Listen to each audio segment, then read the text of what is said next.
Unë du me thonë, jam përfaqësues i biznesit të shllakut, që do të thotë Çamil Mali më ka rujt baktit sot. Edhe ai më ka thonë, për me thonë dy fjalë, edhe të lutem shumë falëndar shpejtet që për me thua. Që për më len, për me thonë. Çamil Mali është fshatari jem e punon me mu në shllak, të lutë mia. Edhe është i punësum dhe i sigurum të shteti shqiptar. Por, ai nuk ka kur farloj kushtesh për me jetu në shllak, ta si më përmenin bashkinë e Vadajsit, ke ka lule, mund t'jetë lule në krahin anej, se me ardhë nga shllaku, me ardhë në Shkodër, pasha i zëtë si ashtë në qiell, nuk ban, ashtë ma pak se 10 kilometër.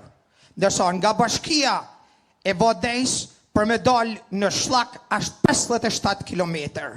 Që historikisht, shllaku ka shku me Shkodrën dhe Cukali ka shku me Shkodrën. Pra, të lutem me mlan, të lutem, më falë, shumë falë nërës.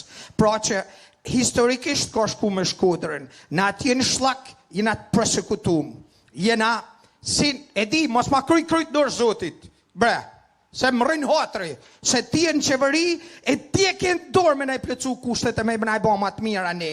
Se unë jam fshatar atje, kam mise 200 lop, anë fshat, atje sipër, edhe miku jam, probatini jam, ma ke heko? Ja. Oke, probatini jam, më kolon fjallën që më runë paktit atje, e unë kam ardhë sot këtu, për me folë kam në ditë në punës, pra që jam në halë. Kur thëm jam në halë, pasha i zëtë që janë qilë çdo fjallë që ta thëm, a thëm me nërgjegjen e tradit shqiptarit.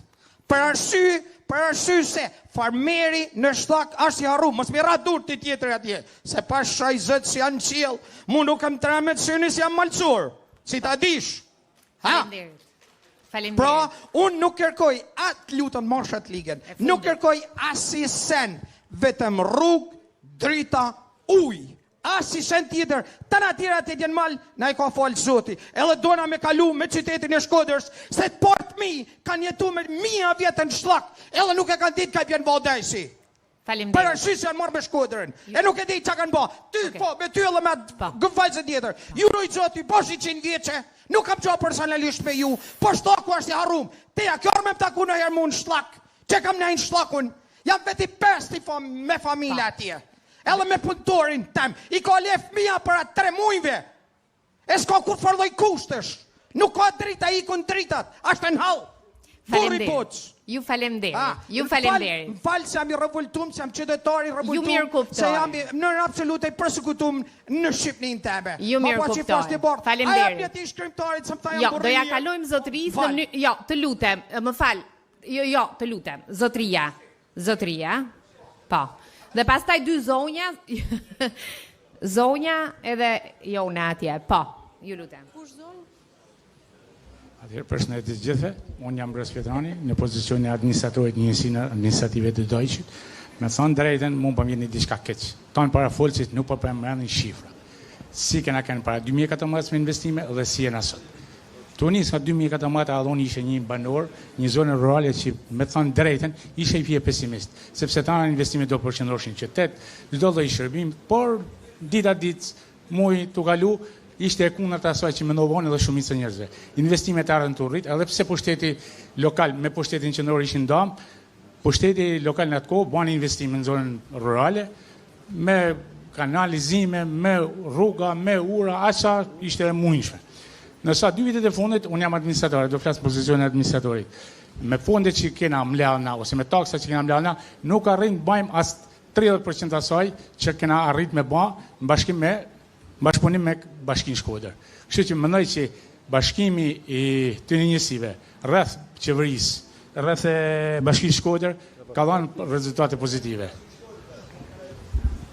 O që ti, unë jam të folë për veli.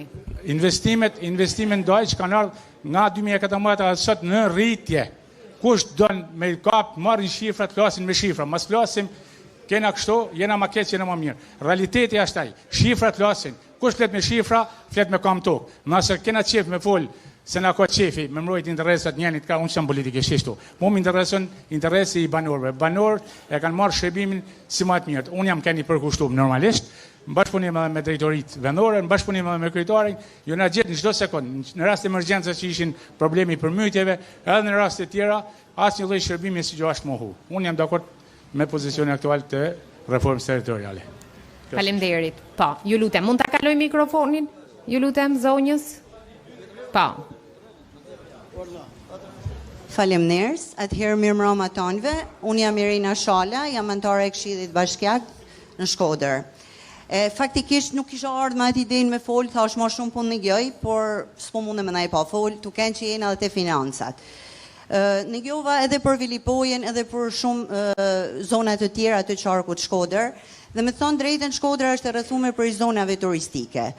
Por unë kisha dash një pyetje me bë. Zonat turistike gjenerojnë shumë të ardhmë në Shkodër. A i kthehet mrapsht këtyne zonave në investime këto të ardhëna që gjenerojnë?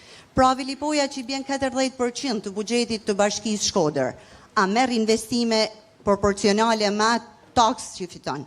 Nuk e shoh. As te Vilipoja, as te Thethi, as te Lumi Shalës, as në tonë zona turistike që ka Shkodra. Masi jena te financat.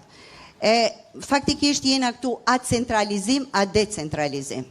Fjala centralizim është çdo gjë në dorën e qeverisë. Edhe na po shohim buxhetin që bjen qeveria që e ka pru për Shkodrën të sa vite.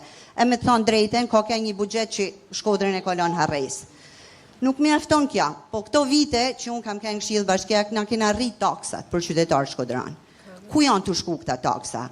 A shkojnë shërbime në Velipoj, a shkojnë shërbime në Theth, në Shal, apo dikun tjetër, apo po shkojnë koncerte, apo po shkojnë gjana artistike për qytetin.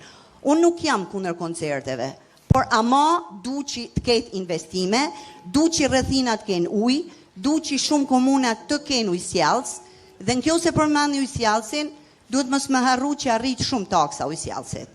Nuk ishte kështu për para 2 viteve dhe sot ne paguajmë një taksë shumë të lartë. Dhe a marrim atë shërbim? Nuk mendoj se na marrim atë shërbim. Prandaj unë kisha menduar që më mirë është kur bashkia është, kur komuna është afër qytetarit. Ai qytetari e merr shërbimin aty afër, aty ai zotnia që e drejton atë njësi administrative, komunë, bashki, e njeh më mirë zonën, e njeh historinë, e njeh popullin, e njeh vendin dhe din mi shërby asaj më mirë. Kështu që unë mendoj që na duhet t'i kthehena komunave, duhet t'i kthehena bashkive që t'jenë më afër qytetarit. Nuk është normale që për një ndihmë ekonomike, një vërtetim, me ardhë me orë të tana në terrenin e thym që është, prej Shkodrës, prej Kelmenit, prej Shalës, prej Kelmenit, prej Shllakut, për me marrë në Shkodër. Për me marrë një certifikat, sepse normalisht na jena koshient që nuk ka val, qoftë edhe për me marrë të e Albania, ose edhe nuk din për me hitë e Albania. Prandaj edhe nuk funksionon shpeshherë. Prandaj për tej politikës, kjo se na dona mi shërby qytetarit, duhet absolutisht që na të çojmë edhe pushtetin te qytetari. Pra na të kena aty shërbimin sa më afër qytetarit dhe jo një shërbim dhe një pushtet i centralizuar në durt e bashkisë Shkodër që ndoshta nuk mrin me shkuas deri në Kelmen. Faleminderit. Faleminderit. Meqense kemi mikrofonin dhe jemi te financat, ndoshta pa, edhe sektori privat edhe jona, pastaj kërkoj ndjes që pa. Përshëndetje gjithëve, jam Gjan Lethi janë nga Shoshi, Subana Shkodran, bollne në Shkodër për Shkodran Subana. Ndarja territoriale mu më ka pëlqye. Më ka pëlqye sepse në 2014 që u bë ndarja, funksionoi në pasurimin e kryetarëve, bashkive. Tash kena Benetin si po pasunohet me këtë ndarje, kena shihet ndarja, jam këtu, Gjoni, jam Gjolethia, prej Shoshit kryetar, do të sfidoj me qenë se ktheve kryetën pave, në Shosh, jo nuk ka, nuk po flas realitetin, kryetari nuk ka im shefun, kryetari bashkisë ka emën, a intelektual, ka kënë demokrat, tash a i majt, ka emën kryetari, pësa ka vjeseri. Pe sfidoj kryetarin e bashkisë edhe këta administratorët që po bajnë sikur jena ka jetojmë jo në për Dukazin, e jo në Puk, e jo në Fushar, se jo në Përmale, po si me kënë ka jetojmë vjen. E sfidoj kryetarin e bashkisë sa ta ka mësues, apo ka mjek, apo ka infermierën Shosh. E sfidoj hapun, që ministri, keni bajnë punë të mirë, ministrë, pavarësisht jam kundra jush, s'kam në interes për ju, që ne keni bashkuar me i patë tanë bashkë njëri me tjetërin. Se s'jena tash 35 vjet nuk jena bashkuar edhe tash jena ndame, kena kufinin këtu, i thomë në Dugazinit e thana, nuk jena prap bashkë. por shërbimi dhe sa je kryetari duhet t'ja çojsh edhe atij tjetër. Ti pretendon mos me nda Dukazinin. Pretendon mos me nda Velipojen. Po pretendon sepse nuk të bjen mend pyet kryetarin kur ka kënë shosh. Në cilin vend ka kënë shosh? Ka kënë në Kir, unë nik, ka kënë në Kir, o kthye. Bani premtim si po ha me lugarit e rruga është shem tane, vdisa i burri ka bën rrugën e tana. Janë mashtrime, janë rrena, Dukazini pa rruga, pa zhvillim, pa fonde, pa asnjë gjë. Kaç ka mund ju përshëndet. Faleminderit, po. Jona ju lutem. Se ja dhash edhe 3 herë. Po. Ju lutem, Jona. Faleminderit. Mirëmbrëma të nderuam. Faleminderit për këtë proces shumë të mirë që po organizoni dhe që po dëgjoni edhe zonin e qytetarëve të qarkut të Shkodrës.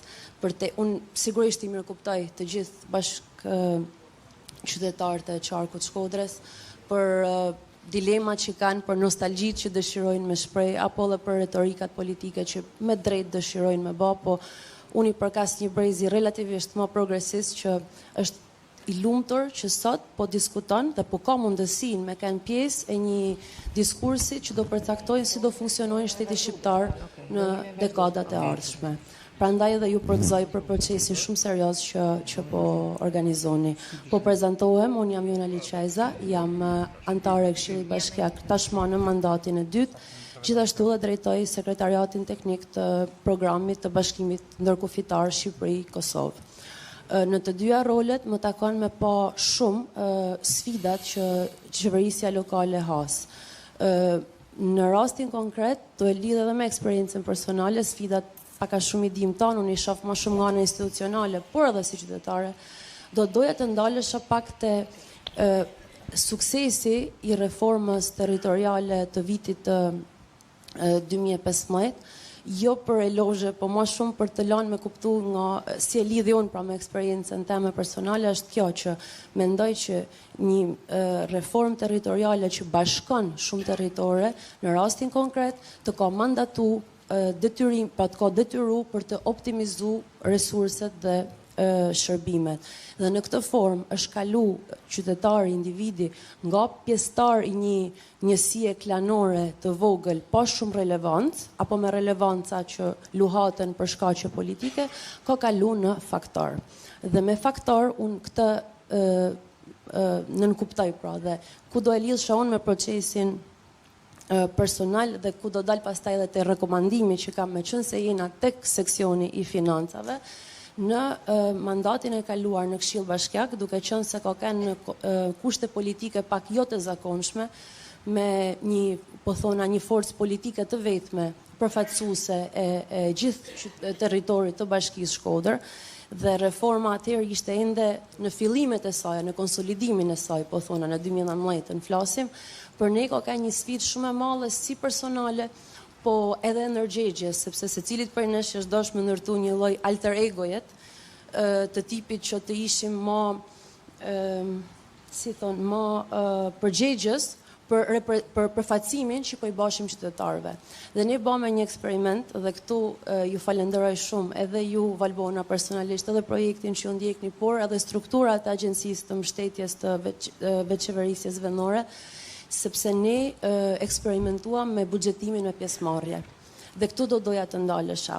Do doja që kjo reformë që po ndërmerret të kishte parsor në konceptimin e saj buxhetimin e pjesëmarrje.